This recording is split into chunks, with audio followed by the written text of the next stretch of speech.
Meu nome é Chelsea. E por muito tempo, eu vivi sob a sombra de uma mentira bem elaborada. Eu era a mente, o motor silencioso por trás de invenções que o mundo aplaudia, mas o rosto na frente dos holofotes nunca foi o meu. Essa história não é sobre vingança no sentido literal, mas sobre a dolorosa redescoberta da minha voz e do meu valor em um mundo que tentou me silenciar. Eu sempre fui uma garota de números e padrões. Enquanto meus amigos se perdiam em livros de ficção, eu mergulhava em equações e algoritmos. A complexidade do universo da inteligência artificial e da biotecnologia me fascinava. Na universidade, eu era a que virava a noite no laboratório, com o cheiro de reagentes e o zumbido dos computadores como trilha sonora. Foi lá que conheci Marcos. Ele era mais velho, carismático, e tinha um sorriso que parecia acender qualquer sala em que entrasse. Marcos era o tipo de pessoa que vendia gelo para esquimó. E eu, com minha cabeça cheia de ideias e um coração cheio de ingenuidade, fui sua primeira grande venda. Ele era meu colega na pós-graduação em biotecnologia, e logo se tornou meu mentor. Pelo menos, era assim que eu via. Marcos tinha uma visão para os negócios, e eu, a capacidade de tornar essas visões realidade através da ciência. Nossas primeiras colaborações foram em projetos menores. Eu desenvolvia o cerne da pesquisa, o algoritmo que otimizava as reações celulares, ou a fórmula que decodificava sequências genéticas. Ele se encarregava da apresentação, da embalagem. No início, eu não via problema nisso. Eu era tímida, não gostava de falar em público. Marcos, por outro lado, parecia nascer para o palco. Lembro-me de um congresso de biotecnologia em São Francisco, no meu segundo ano de pós. Eu havia passado meses desenvolvendo um novo método de sequenciamento de DNA que reduzia os custos em 30%. Era revolucionário. Apresentamos um pôster conjunto, mas foi Marcos quem dominou as conversas. Ele gesticulava, explicava com eloquência, enquanto eu ficava ali, ao lado, respondendo a perguntas técnicas específicas que ele desviava para mim com Chelsea pode dar mais detalhes sobre isso. Um professor meu da graduação, o professor London, passou por nós. Ele sempre foi um dos meus maiores incentivadores. Seus olhos, normalmente tão gentis, tinham um brilho de preocupação ao me ver ali, em segundo plano. Chelsea, ele me chamou de lado, com a voz baixa. Seu trabalho é excepcional. Não deixe que ninguém o diminua. Você precisa se posicionar. Eu sorri, mas o conselho dele me incomodou. Na época, eu o ignorei. Eu confiava em Marcos.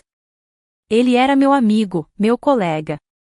Ele prometia que, quando nossa startup de biotecnologia decolasse, o reconhecimento seria mútuo. Que iríamos dividir os lucros e a glória. Que seríamos uma equipe imbatível. A inocência era um luxo que eu não podia mais me dar. Depois da pós-graduação, fundamos a BioSync Innovations. O nome era dele, mas a Innovations era toda minha. Nossa primeira grande missão era desenvolver uma plataforma de diagnóstico precoce de doenças genéticas, algo que poderia mudar a vida de milhões de pessoas. Eu vivia e respirava aquele projeto. Meus dias eram preenchidos com linhas de código, experimentos em laboratório e a busca incessante pela precisão. Noites e madrugadas, muitas vezes comendo pizza fria na frente do computador, eram a regra.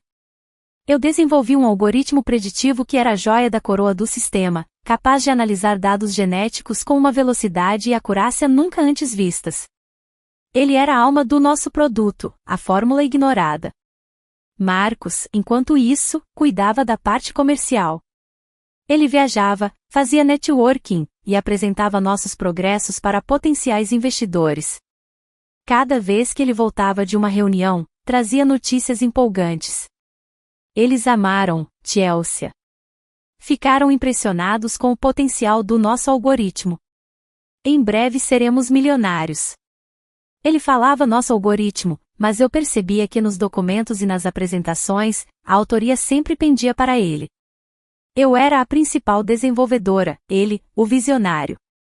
Eu engolia seco, acreditando que um dia, a verdade seria autoevidente. Que o sucesso falaria por si. Quão errada eu estava. o financiamento para a BioSync decolou rapidamente. Fechamos uma rodada de investimentos de US$ 10 milhões em apenas 6 meses, impulsionada em grande parte pelas apresentações espetaculares de Marcos, onde ele demonstrava o meu algoritmo com maestria. Eu via os olhos dos investidores brilharem. Aquela tecnologia, que eu havia criado com suor e infinitas xícaras de café, estava prestes a mudar o jogo. Camila, uma colega de laboratório que havia se tornado uma grande amiga, era a única que parecia notar a discrepância. Ela era uma desenvolvedora talentosa também, mas não no nível de Marcos ou do meu, e era uma observadora aguçada. Chelsea, ela me disse um dia, enquanto almoçávamos sanduíches na nossa minúscula cozinha do escritório em Boston. Você não acha estranho que o Marcos nunca mencione o seu nome quando ele fala do algoritmo para os investidores? Ele sempre diz minha equipe, ou nossa inteligência artificial. Eu dei de ombros. Ele tem que vender a ideia, Camila. Ele é o CEO. É normal que ele assuma a liderança na frente dos investidores. Camila suspirou. Normal talvez para o show. Mas você é a mente por trás de tudo isso, Chelsea. E ele sabe disso. Só toma cuidado, o mundo corporativo pode ser um oceano cheio de tubarões. O conselho de Camila ecoava o do professor London, mas eu ainda resistia a ver a malícia. Eu estava tão focada em ver o projeto nascer, em ver meu algoritmo ajudar pessoas, que a questão do crédito parecia secundária. Meu verdadeiro reconhecimento viria da eficácia da minha criação. Eu era ingênua, sim, mas também profundamente apaixonada pelo que fazia. Os meses se transformaram em 1 ano e meio de trabalho intenso. A BioSync estava pronta para lançar sua plataforma de diagnóstico em um evento global, a TechMed Summit, em Nova York. Era o ponto alto de tudo o que havíamos construído. A empresa havia alugado um dos maiores salões de um luxuoso hotel no coração de Manhattan. O burburinho era palpável. Jornalistas do Wall Street Journal e da Wired estavam lá. Investidores, CEOs de outras empresas de tecnologia. E, o mais importante para nós, o Dr. Ethan Shen, um dos maiores nomes da pesquisa em inteligência artificial na medicina, seria o palestrante principal e faria a introdução da nossa apresentação. No dia da cúpula, o ar em Nova York estava frio e cortante, um prelúdio para a frieza que eu sentiria. Cheguei cedo ao hotel, com um misto de nervosismo e orgulho. O salão de convenções estava impecável, com telões gigantes exibindo o logotipo da BioSync. Marcos estava radiante, cumprimentando a todos, com sua energia contagiante. Chelsea, querida, ele me abraçou rapidamente. Você está linda. Está pronta para ver nosso bebê brilhar? Eu sorri, assentindo. Mais do que pronta, Marcos. É o grande dia. Certo. Olha, eu vou fazer a apresentação principal, ok? Você fica na primeira fila, e se tiver alguma pergunta muito técnica, eu te chamo para responder. Assim, agilizamos as coisas. Você sabe como sou bom no palco, e não podemos perder tempo. Meu coração deu um pequeno salto. Eu havia preparado uma apresentação detalhada sobre os aspectos técnicos do algoritmo. Eu tinha slides com diagramas complexos, estudos de caso, tudo pronto para mostrar a profundidade da minha pesquisa. Mas ele tinha razão, ele era o CEO, o rosto da empresa. E eu não era boa em falar para grandes plateias. Claro, Marcos. Como você preferir, respondi, sentindo um gosto amargo na boca. Eu guardei meus próprios slides no meu laptop, que eu nem sequer usaria. A sala se encheu rapidamente. Sentei-me na primeira fila, com Camila ao meu lado. O Dr. Ethan Shen subiu ao palco, um homem imponente e respeitado, com um olhar perspicaz. Ele fez uma introdução elegante sobre o potencial da inteligência artificial na saúde e, então, anunciou Marcos. Marcos caminhou até o púlpito com a confiança de um leão em seu território. Ele começou a falar, com a voz poderosa e cheia de convicção. Ele descreveu os desafios da detecção precoce de doenças genéticas, a necessidade de inovação. E então, ele revelou seu produto. Ele projetou os meus slides, os que eu havia preparado para ele, sem os detalhes técnicos, claro, mas com gráficos e demonstrações visuais do meu algoritmo. A cada slide, ele falava com um fervor que me dava calafrios. Meu algoritmo revolucionário, minha arquitetura de dados, minha visão para o futuro da medicina. Ele usava as minhas palavras, os meus conceitos. Ele explicava o funcionamento interno do meu algoritmo com uma precisão que só eu, ou ele, que o havia visto nascer, poderíamos ter. Mas era dele. Minhas mãos estavam suadas, e eu as esfregava nervosamente na saia do meu vestido. Camila me lançou um olhar de preocupação, como se lesse meus pensamentos. Marcos estava no auge, dominando a plateia com cada palavra. Ele falava sobre os 500 milhões de dólares que nosso sistema poderia gerar em receita nos próximos 5 anos, sobre as vidas que ele salvaria. As estatísticas que ele citava eram as minhas, as projeções eram minhas, mas a posse era dele. A apresentação de 1 hora voou.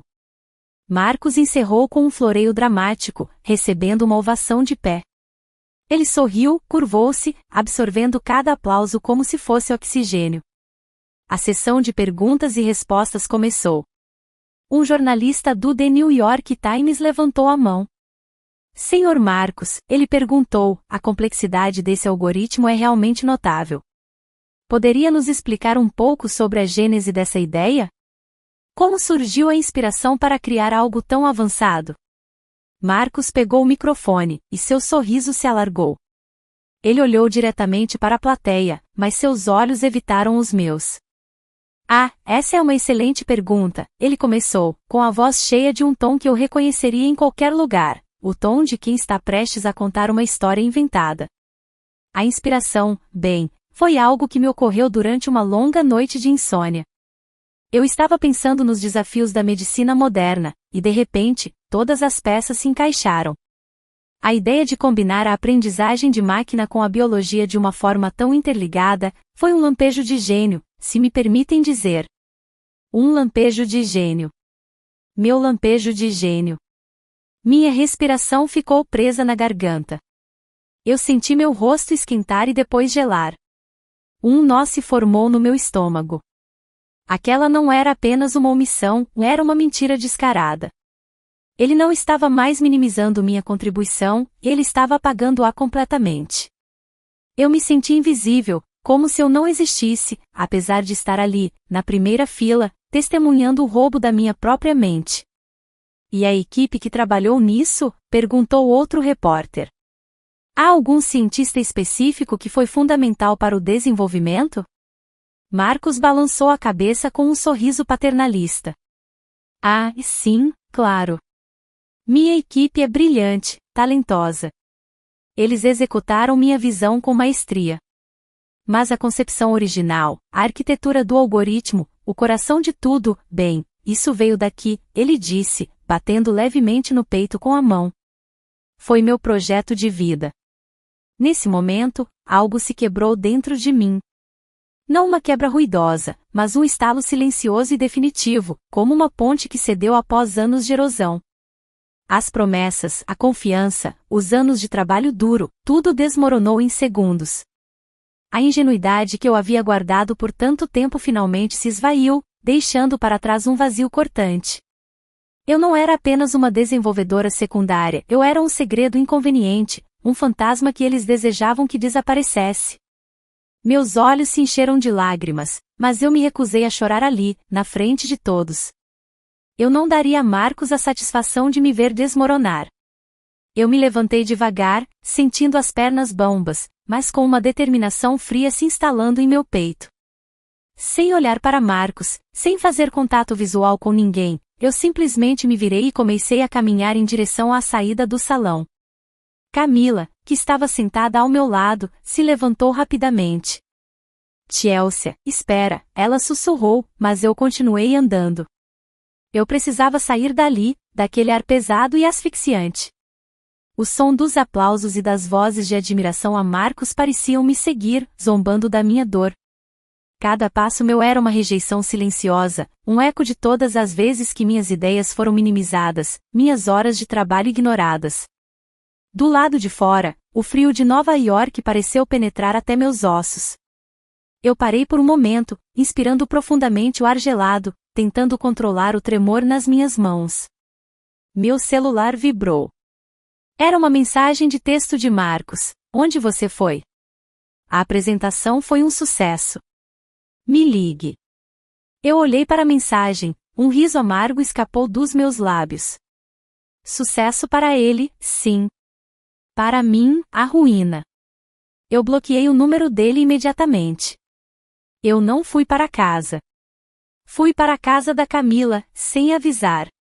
Ela me encontrou encolhida no sofá, com um olhar perdido. Ela não fez perguntas, apenas me abraçou apertado, e pela primeira vez naquele dia, as lágrimas vieram, quentes e incontroláveis. Eu chorei por horas, pela traição, pela humilhação, e pela inocência que eu havia perdido para sempre. Naquela noite, depois de desabafar com Camila sobre cada detalhe da traição de Marcos, eu me senti exausta, mas um pouco mais leve. Camila, sempre prática e solidária, foi a primeira a me dar um empurrão. Chelsea, você não pode deixar isso assim. Sua genialidade não pode ser roubada. Ela me convenceu a procurar o professor London. Ele era o único que realmente conhecia o meu trabalho desde o início. No dia seguinte, com os olhos inchados, mas uma nova determinação, liguei para o professor London. Ele me atendeu com a voz gentil de sempre. Chelsea, eu vi a transmissão. Sinto muito. Eu sabia que isso poderia acontecer. Suas palavras foram um bálsamo. Ele não duvidou de mim, ele acreditou. Professor, eu não sei o que fazer. Ele roubou meu trabalho, minha alma. Chelsea, você tem duas opções. Você pode se lamentar ou pode lutar. Eu acredito na segunda. E vou te ajudar. Com o apoio do professor London, comecei a juntar toda a documentação que eu tinha, e-mails antigos, códigos com data e hora de criação, rascunhos de algoritmos que eu havia desenvolvido antes de Marcos sequer pensar na BioSync. O professor me orientou sobre como proteger meus direitos autorais e patentes no futuro. Ele me alertou que brigar na justiça seria longo e custoso, mas que o mais importante agora era minha reputação e minha capacidade de recomeçar. Eu decidi que não queria lutar uma batalha legal exaustiva contra Marcos. Eu queria algo mais potente. Eu queria provar, não para ele, mas para mim mesma, que meu valor não dependia de reconhecimento alheio. Eu queria construir algo meu, do zero, onde cada linha de código, cada ideia, seria inegavelmente minha. Eu usei minhas economias, que não eram muitas, e o pequeno bônus que recebi da BioSync. Marcos ainda tentou comprar meu silêncio com o generoso bônus de $50 mil, que eu aceitei, ironicamente, para financiar minha fuga. Montei um pequeno laboratório, um escritório e meu próprio apartamento em Nova York. Era apertado, mas era meu. O professor London me conectou com alguns ex-alunos de confiança que poderiam me ajudar com projetos freelance enquanto eu desenvolvia minha nova ideia. Eu estava obcecada. Noites sem dormir, pizza fria, mas dessa vez, a cada linha de código, eu sentia a liberdade de estar construindo algo para mim. Meu novo projeto era um algoritmo ainda mais complexo e inovador, focado em otimização de redes de energia inteligentes, uma área completamente diferente da biotecnologia, onde Marcos não teria como me sabotar. Meses se passaram, e meu novo algoritmo estava quase pronto. Eu estava procurando por um investidor anjo que acreditasse em minha visão. Apresentei meu projeto a várias pessoas, e muitas delas me elogiavam, mas hesitavam em investir em uma startup de uma mulher só. Até que um dia, um dos meus protótipos de demonstração, enviado a um pequeno evento de tecnologia, chamou a atenção de um nome grande, o Sr. Hiroshi, um lendário investidor anjo do Vale do Silício, conhecido por sua visão e por apostar em talentos disruptivos. Ele me ligou pessoalmente. Senhorita Chelsea, sua voz era calma e direta. Fiquei impressionado com seu trabalho. Vi o protótipo do seu algoritmo. É algo que nunca vi antes. Você tem uma mente brilhante. A reunião com o Sr. Hiroshi em seu escritório em Palo Alto foi surreal. Ele me ouviu com atenção, fez perguntas perspicazes e, ao final, olhou para mim e disse: estou disposto a investir US$ 2 milhões na sua empresa. Quero que você construa o futuro. Eu quase chorei de alívio e gratidão. Era a primeira vez que alguém, além do professor Londo e Camila, via o meu potencial e estava disposto a investir nele sem questionar a minha autoria ou a minha capacidade. Minha startup, a Synthetica Solutions, cresceu rapidamente. Contratei uma equipe de desenvolvedores talentosos, todos com uma ética inquestionável, e fiz questão de que cada um tivesse seu crédito reconhecido em cada projeto.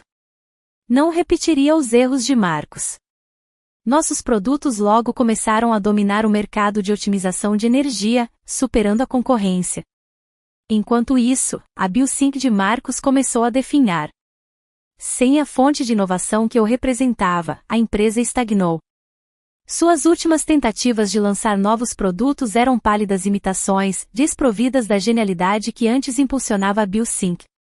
As notícias de queda de ações e demissões em massa se tornaram constantes, e o nome de Marcos, antes sinônimo de sucesso, passou a ser associado a fracasso e promessas vazias.